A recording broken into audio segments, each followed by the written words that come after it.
இன்றைய செய்திகள் 18 முக்கிய அறிவிப்புகள் மற்றும் நடப்பு நிகழ்வுகளை இப்பொழுது விரிவாக பார்க்கலாம். லஞ்ச ஒழிப்பு சோதனை, அதிகாரிகளுக்கு அமைச்சர் கடும் எச்சரிக்கை. தமிழகத்தில் அண்மையில் 46 சார் பதிவாளர் அலுவலகங்களில் நடைபெற்ற லஞ்ச ஒழிப்பு சோதனையில் 38 லட்சம் ரூபாய் பறிமுதல் செய்யப்பட்டதை தொடர்ந்து வணிக வரி மற்றும் பதிவுத்துறை அமைச்சர் கடுமையான எச்சரிக்கை விடுத்துள்ளார். ஊழல் புகார்கள் வந்தால் அதிகாரிகளின் வீடுகளிலும் அதிரடி சோதனை நடத்தப்படும் என்றும், அடுத்த 3 மாதங்களுக்குள் லஞ்சமற்ற நிர்வாகத்தை உறுதி செய்ய வேண்டும் என்றும் அவர் உத்தரவிட்டுள்ளார். ஆவின் பச்சை நிற பால் விநியோகம் குறித்து அரசு விளக்கம்.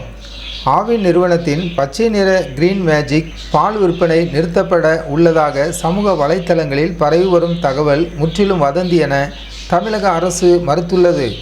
வழக்கம் போல எந்தவித தடையுமின்றி ஆவின் பச்சை நிற பால் விநியோகம் தொடரும் என அதிகாரப்பூர்வமாக விளக்கம் அளிக்கப்பட்டுள்ளது. 8ஆம் வகுப்பு தனித் தேர்வுக்கான பொதுத் தேர்வு அறிவிப்பு. தனித் தேர்வர்களுக்கான 8ஆம் வகுப்பு பொதுத் தேர்வு வரும் ஆகஸ்ட் மாதம் 17ஆம் தேதி தொடங்கி 21ஆம் தேதி வரை நடைபெறவுள்ளது. இதற்கான ஆன்லைன் விண்ணப்ப பதிவு ஜூலை 1 முதல் 8ஆம் தேதி வரை நடைபெறும். தக்கல் முறையில் விண்ணப்பிக்க விரும்புவோர் ஜூலை 9 மற்றும் 10 ஆகிய தேதிகளில் கூடுதல் கட்டணத்துடன் விண்ணப்பிக்கலாம். நிபா வைரஸ் முன்னெச்சரிக்கை. பொது சுகாதாரத்துறை அறிவுறுத்தல். அண்டை மாநிலங்களில் பரவி வரும் நிபா வைரஸ் பாதிப்பை தொடர்ந்து எல்லையோர மாவட்டங்களில் கண்காணிப்பு தீவிரப்படுத்தப்பட்டுள்ளது. காய்ச்சல், தலைவலி, வாந்தி போன்ற அறிகுறிகள் 3 நாட்களுக்கு மேல் நீடித்தால் உடனடியாக மருத்துவரை அணுக வேண்டும் என்றும், சந்தேகத்துக்குரிய நோயாளிகளை தனி அறையில் வைத்து தீவிர சிகிச்சை அளிக்க வேண்டும் என்றும் அறிவுறுத்தப்பட்டுள்ளது. 15 நாட்களில் பட்டா மாறுதல். அமைச்சர் அதிரடி. பொதுமக்களுக்கு பட்டா வழங்குவதில் ஏற்படும் காலதாமதத்தை தவிர்க்க புதிய நடவடிக்கை மேற்கொள்ளப்படுகிறது. இனி பட்டா தொடர்பான மனுக்கள் 5 நாட்களுக்குள் பரிசீலிக்கப்பட்டு அதிகபட்சமாக 15 நாட்களுக்குள் இறுதி முடிவு எடுக்கப்படும் என வருவாய் மற்றும் பேரிடர் மேலாண்மைத்துறை அமைச்சர் தெரிவித்துள்ளார். தாம்பரம் போடி நாயக்கனூர் சிறப்பு ரயில் சேவை நீடிப்பு. தாம்பரம் போடி நாயக்கனூர் சிறப்பு ரயில் சேவை நீட்டிப்பு. பயணிகளின் வசதிக்காக தாம்பரம் மற்றும் போடி நாயக்கனூர் இடையே வாராந்திர சனிக்கிழமைகளில் இயக்கப்பட்டு வரும் சிறப்பு ரயிலின் சேவை மேலும் 2 வாரங்களுக்கு, அதாவது ஜூன் 27 மற்றும் 28ஆம் தேதி வரை நீடிக்கப்பட்டுள்ளது. இதற்கான முன்பதிவு விரைவில் தொடங்க உள்ளது. நீட் மறுதேர்வு கூடுதல் நேரம் ஒதுக்கீடு. வினாத்தாள் கசிவு புகாரை தொடர்ந்து ஜூன் 21 அன்று நாடு முழுவதும் நடைபெற உள்ள நீட் மறுதேர்வில் மாணவர்களுக்கு கூடுதலாக 15 நிமிடங்கள் ஒதுக்கீடு செய்யப்பட உள்ளதாக தேசிய தேர்வு முகமை அறிவித்துள்ளது. மேலும் வினாத்தாளில் ரஃப் ஒர்க் செய்வதற்கான இடவசதியும் அதிகரிக்கப்பட்டுள்ளது. மீன்பிடி தடைக்காலம் நிறைவு. மீன்களின் இனப்பெருக்க காலத்தை ஒட்டி தமிழக கடலோர பகுதிகளில் ஆண்டுதோறும் அமல்படுத்தப்படும் 61 நாட்கள் மீன்பிடி தடைக்காலம் இன்றுடன் நிறைவடைகிறது. இதையடுத்து மீனவர்கள் ஆழ்கடலுக்கு செல்ல தயாராகி வரும் வேளையில் ஆந்திர கடல் பகுதியிலும் மீன்பிடிக்க அனுமதிக்க வேண்டும் என காசிமேடு மீனவர்கள் கோரிக்கை விடுத்துள்ளனர். காலி மதுபாட்டில்களை பெற புதிய இயந்திரம். டாஸ்மாக் கடைகளில் காலி மதுபாட்டில்களை திரும்ப பெற்றுக்கொண்டு அதற்குரிய 10 ரூபாய் தொகையை வழங்கும் புதிய தானியங்கி இயந்திரங்கள் சோதனை முறையில் அறிமுகம் செய்யப்பட உள்ளன. இதன் வெற்றியை தொடர்ந்து அனைத்து கடைகளிலும் இந்த இயந்திரங்கள் நிறுவப்படும். அரசு பள்ளிகளில் ஏஐ மற்றும் கோடிங் கல்வி பிரிவினைகளுக்கு தடை. தமிழகத்தில் முதற்கட்டமாக 5000 அரசு பள்ளிகளில் மாணவர்களுக்கு ஏஐ, பைத்தான் மற்றும் கோடிங் போன்ற நவீன தொழில்நுட்பங்கள் கற்றுத்தரப்படும் என பள்ளி கல்வித்துறை அமைச்சர் தெரிவித்துள்ளார். அதே வேளையில் பள்ளி வளாகத்திற்குள் சாதி மத அடையாளங்களையோ கயிறுகளையோ அணிந்து வரக்கூடாது என்றும், வேற்றுமையை வளர்க்கும் செயல்களுக்கு பள்ளிகளில் இடமில்லை என்றும் அவர் திட்டவட்டமாக கூறியுள்ளார். வெப்ப அலையை சமாளிக்க புதிய மாநில வெப்ப செயல் திட்டம்.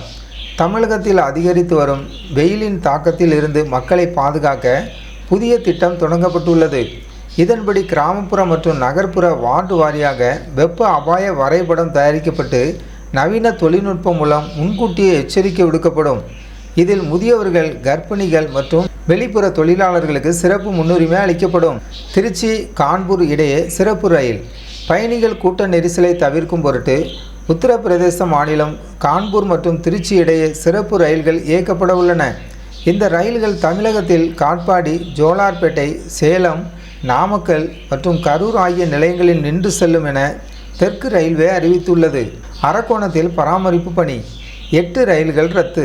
அரக்கோணம் ரயில்வே யார்டில் நடைபெற உள்ள விரிவாக்க பணிகள் காரணமாக வரும் ஜூன் 26 மற்றும் 28 ஆகிய தேதிகளில் சென்னை சென்ட்ரல் திருப்பதி இடையே இயக்கப்படும் சப்தகிரி எக்ஸ்பிரஸ் உள்ளிட்ட 8 ரயில்கள் முழுமையாக ரத்து செய்யப்படுவதாக தெற்கு ரயில்வே அறிவித்துள்ளது.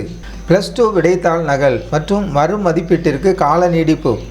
+2 பொதுத் தேர்வு எழுதிய மாணவர்கள் விடைத்தாள் நகல்களை பதிவிறக்கம் செய்யவும் மதிப்பெண் மறுகூட்டல் மற்றும் மறு மதிப்பீட்டிற்கு விண்ணப்பிக்கவும் ஜூன் 17ஆம் தேதி வரை கால அவகாசம் நீட்டிக்கப்பட்டுள்ளதாக அரசு தேர்வு இயக்கம் தெரிவித்துள்ளது.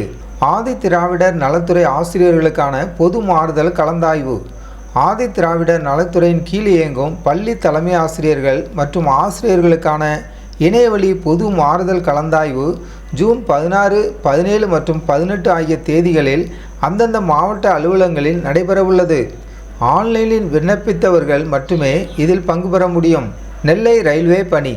தென் மாவட்ட ரயில்கள் தடமாற்றம் மற்றும் ரத்து. திருநெல்வேலியில் நடைபெறவுள்ள ரயில்வே மேம்பாட்டு பணிகள் காரணமாக ஜூன் 19 முதல் 30ஆம் தேதி வரை தென் மாவட்டங்கள் வழியாக செல்லும் ரயில்களின் சேவைகளில் மாற்றங்கள் செய்யப்பட்டுள்ளன. செங்கோட்டை எக்ஸ்பிரஸ், குருவாயூர் எக்ஸ்பிரஸ் உள்ளிட்ட முக்கிய ரயில்கள் நெல்லை, வள்ளியூர் உள்ளிட்ட நிலையங்களுக்கு செல்லாது என்பதால் பயணிகள் விவரங்களை சரிபார்த்து பயணிக்குமாறு கேட்டுக்கொள்ளப்படுகிறார்கள். தேஜஸ் எக்ஸ்பிரஸ் மீண்டும் வழக்கம் போல இயங்கும். பராமரிப்பு பணிகள் காரணமாக பகுதியாக ரத்து செய்யப்பட்டிருந்த சென்னை, எழும்பூர், மதுரை இடையான தேஜஸ் அதிவிரைவு ரயில் வரும் ஜூன் 20ஆம் தேதி முதல் மீண்டும் தனது வழக்கமான கால அட்டவணைப்படி முழுமையாக இயங்கும் என அறிவிக்கப்பட்டுள்ளது. CSIR நெட் தேர்வு விண்ணப்ப விவரம். ஜூலை 17 மற்றும் 18 ஆகிய தேதிகளில் நடைபெறவுள்ள CSIR நெட் தேர்வுக்கு விண்ணப்பிக்க விரும்புவோர் ஜூன் 19ஆம் தேதிக்குள் அதிகாரப்பூர்வ இணையதளம் வழியாக விண்ணப்பிக்க வேண்டும் என்றும் கட்டணத்தை செலுத்த ஜூன் 20 கடைசி நாள் என்றும் தேசிய தேர்வு முகமை அறிவித்துள்ளது. பெட்ரோல், டீசல் விற்பனையில் புதிய கட்டுப்பாடு. எரிபொருள் தேவையை முறைப்படுத்தும் நோக்கில் பெட்ரோல் பங்குகளில் ஒரு வாகனத்திற்கு ஒரு நாளைக்கு அதிகபட்சமாக 200 லிட்டர் மட்டுமே வழங்க வேண்டும் என புதிய கட்டுப்பாடு விதிக்கப்பட்டுள்ளது. மேலும் வணிக நிறுவனங்கள் மற்றும் தொழிற்சாலைகள் நேரடியாக எண்ணெய் நிறுவனங்களிடம் மட்டுமே மொத்தமாக எரிபொருள் கொள்முதல் செய்ய வேண்டும் என உத்தரவிடப்பட்டுள்ளது. இக்கட்டுப்பாடு முதல் கட்டமாக 90 நாட்களுக்கு அமலில் இருக்கும். தமிழகத்தில் கனமழை எச்சரிக்கை. தமிழக கடலோர பகுதிகளில் நிலவும் வளிமண்டல சுழற்சி மற்றும் காற்றழுத்த தாழ்வு பாதை காரணமாக சென்னை, செங்கல்பட்டு, காஞ்சிபுரம் உள்ளிட்ட வட மாவட்டங்களில் இடி மின்னலுடன் கூடிய மிதமான மழையும், டெல்டா மாவட்டங்கள் மற்றும் காரைக்காலில் மணிக்கு 40 முதல் 50 கிலோமீட்டர் வேகத்தில் பலத்த காற்றுடன் கனமழையும் பெய்ய வாய்ப்புள்ளதாக சென்னை வானிலை ஆய்வு மையம் தெரிவித்துள்ளது. இத்துடன் இன்றைய செய்தி தொகுப்பு நிறைவடைகிறது. மேலும் பல முக்கிய செய்திகளை உடனுக்குடன் தெரிந்து கொள்ள நமது மரியானவா நியூஸ் சேனலை சப்ஸ்கிரைப் செய்யுங்கள். பெல் ஐக்கானை கிளிக் செய்யுங்கள்.